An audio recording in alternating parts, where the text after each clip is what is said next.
आणि यानंतर बातमी दिल्लीतून आहे। पंतप्रधान नरेंद्र मोदी यांनी दिल्लीतल्या शालेय विद्यार्थ्यांसोबत रक्षाबंधन साजरं केलंय।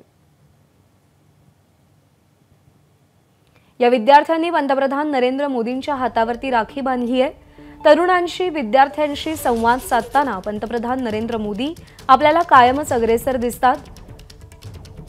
तरुणांशी विद्यार्थ्यांशी संवाद साधणं त्यांना जास्त आवडतं असंही अनेकदा निदर्शनास आलंय। मग ते परीक्षा पे चर्चा असेल किंवा नुकतंच 15 ऑगस्टच्या कार्यक्रमामध्ये ज्यावेळी विद्यार्थी लाल महालाजवळ उपस्थित होते, लाल किल्ल्याजवळ उपस्थित होते, त्यावेळी पंतप्रधान नरेंद्र मोदी यांनी थेट त्या विद्यार्थ्यांमध्ये जाऊन त्यांच्याशी संवाद साधला होता। आणि आता रक्षाबंधनाच्या निमित्तानं नरेंद्र मोदी यांनी दिल्लीतल्या शालेय विद्यार्थ्यांसोबत रक्षाबंधन साजरं केलंय। एबीपी माझा, उघडा डोळे बघा नीट।